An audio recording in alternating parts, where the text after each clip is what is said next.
Alors, mon statut actuel, c'est d'être professeur émérite à la faculté de médecine Paris-Descartes et d'être chirurgien dans le service de chirurgie plastique et maxillofaciale de l'hôpital Necker, mais également dans le CRMR, fente et malformation faciale du réseau MAFAS. Je suis ex-responsable du CRMR fente et malformation faciale dans le réseau MAFAS, donc j'ai connu tous les débuts du plan maladies rares. Je suis ex-responsable de la filière tête et cou et je continue de travailler avec vous dans le cadre de la plateforme de coordination de cette filière. Et donc, à ce titre, effectivement, j'ai une certaine expérience, en tout cas, de la mise en route du plan maladies rares et des plans successifs, puisqu'il y a le PNMR 1, 2, puis 3 actuels.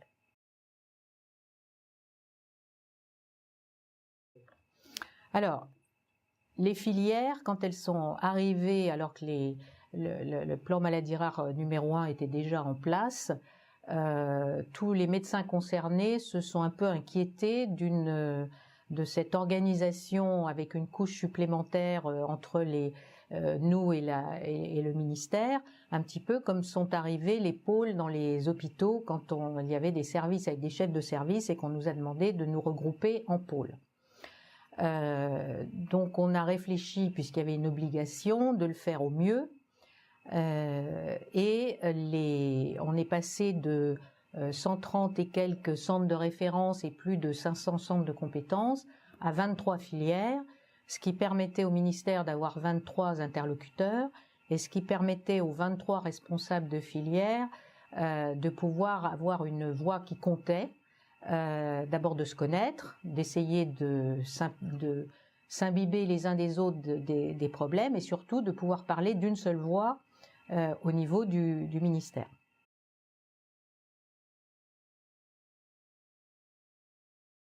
Alors, d'abord, les filières, quand on nous a demandé de les créer, elles regroupaient tous les réseaux, les CRMR, les CCMR, les laboratoires diagnostiques et de recherche, les structures médico-sociales, les associations.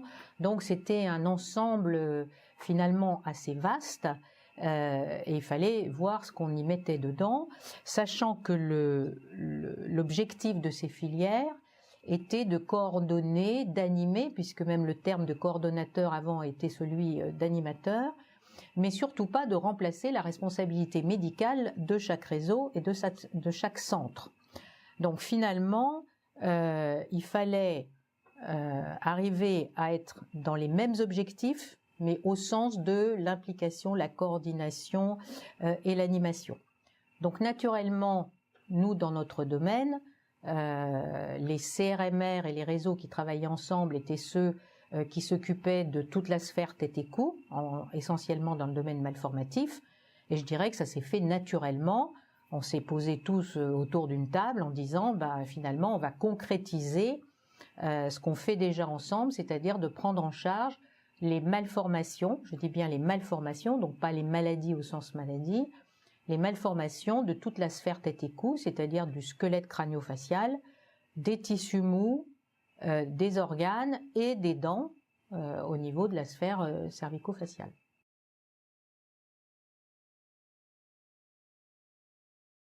Alors, les filières ont été créées au moment du deuxième plan maladies rares.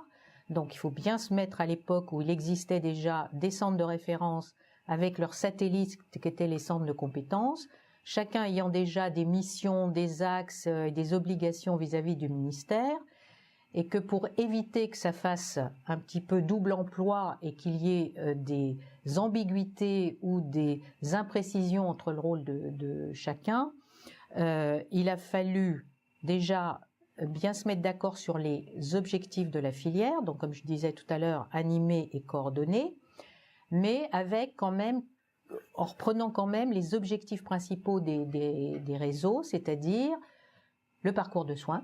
Il fallait que le parcours de soins soit lisible. Eh bien, au lieu que le parcours de soins soit lisible dans un même CRMR, il fallait qu'il soit lisible dans l'entièreté de la filière. Donc le parcours de soins, qui dit parcours de soins dit aussi annuaire et site web pour répondre aux malades de trouver le bon professionnel, le bon endroit pour la bonne pathologie. Ça, c'est un axe capital. Le deuxième axe, c'était l'épidémiologie. Et c'est avec le PNMR2, donc la création des filières, qu'il y a eu la création de la Banque nationale de données maladies rares, qui n'était pas prévue au départ, et qui permettait une épidémiologie sur l'ensemble des malformations. C'est un point capital également. Le troisième axe, c'était tout ce qui est formation, enseignement, information, communication. Et donc ça, avec les moyens financiers de la filière, ça permettait à un niveau supérieur, avec la plateforme de coordination et le recrutement de personnes compétentes dans ce domaine, de pouvoir répondre à cet objectif. Et le quatrième objectif, c'était la recherche, qui ne faisait moins partie du premier plan maladies rares, qui était axé surtout sur les soins aux malades. Et le deuxième et le troisième ont mis en exergue le facteur recherche. Et là aussi, c'était par le biais de mettre en commun les centres qui travaillaient ensemble pour potentialiser la recherche commune entre ces centres. Donc, pour nous, le tête et cou, nous étions déjà des réseaux qui travaillions ensemble sur des malformations soit communes, soit intriquées, les unes avec les autres, et donc ça s'est fait assez naturellement. Si on prend par exemple une craniosténose, elle est prise en charge par le réseau Craniost. Mais si c'est une craniofasciosténose, il y a déjà un retentissement sur la face, un hypodéveloppement de la face, des interventions orthodontiques, orthopédiques ou chirurgicales sur la face, et donc là, les deux travaillent ensemble. C'est exactement la même chose sur l'ORL et la face. Si on prend par exemple des fentes faciales ou des fentes labiopalatines, il y a une part qui concerne l'ORL, concernant la fonction du nez, les pathologies d'otite séromuqueuse, et là aussi, les deux travaillent ensemble. On peut prendre aussi l'exemple récent des lymphangiomes, dont on s'est échangé. Eh bien, le lymphangiome classique est essentiellement cervical et donc va être pris en charge par l'ORL, mais les dysplasies lymphangiomateuses, en particulier microkystiques, qui envahissent la face, la langue, avec des retentissements sur la croissance, là, vont être soit pris en charge, soit en collaboration avec donc les deux réseaux. Donc, on retrouve en fait à partir de ce qui se faisait en clinique des collaborations, mais je pense que le potentiel sur la recherche du coup est la recherche commune est potentialisée par le biais des filières.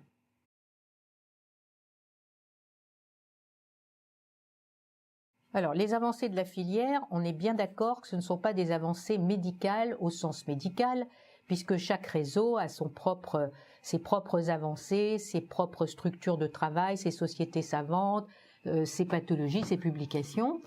Donc, ce sont des avancées qui pourraient être organisationnelles. Moi, je dirais qu'il y a une avancée essentiellement, c'est sur la lisibilité du parcours de soins. Ça, c'est évident.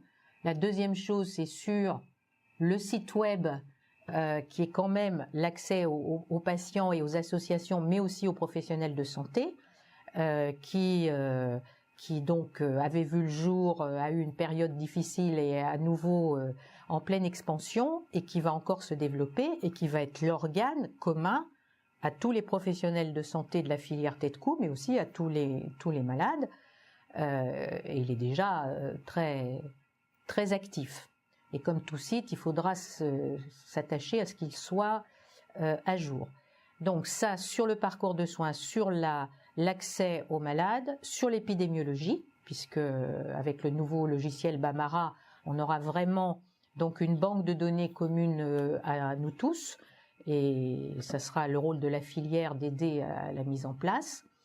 Et puis ensuite, les avancées aussi sur la communication entre les équipes, puisqu'il y a des rencontres quasi obligatoires, qu'il y a des échanges par mail, par visioconférence, et que ça oblige un peu les gens à la communication entre professionnels, qu'elle soit plus facile, et donc que ça retentisse sur la qualité des soins.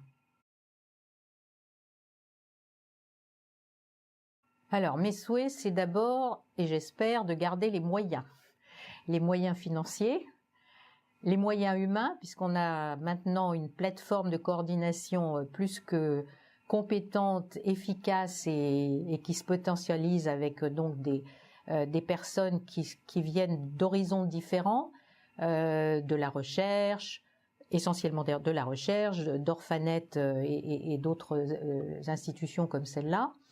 Et donc la richesse là, et c'est vrai qu'on est plus intelligent à plusieurs, et que surtout ce regroupement en filière a permis d'avoir cette compétence humaine et ces moyens humains. Malheureusement, les moyens humains que doivent avoir chaque réseau, on sait qu'ils ont été réduits, qu'il y a eu des réductions, que pour l'instant, malgré toutes les actions que font les associations, nous et autres auprès des directions des hôpitaux et du ministère, font que on n'a quand même pas, on ne sait même pas d'ailleurs où est cet argent qui est théoriquement fléché sur les centres de référence. Jusque-là, les moyens financiers des filières ont été conservés, donc j'espère que ceux-là seront conservés. Le deuxième souhait, c'est d'augmenter la communication, essentiellement pour les malades, et pour moi, mais je le dis depuis le début, pour ceux qui me connaissent depuis le début, c'est un site web actif, interactif, très précis. Et par exemple, on a parlé des lymphangios, mais on pourrait parler d'autres pathologies, il n'y a pas un centre de compétences qui fait tout et toutes les maladies rares.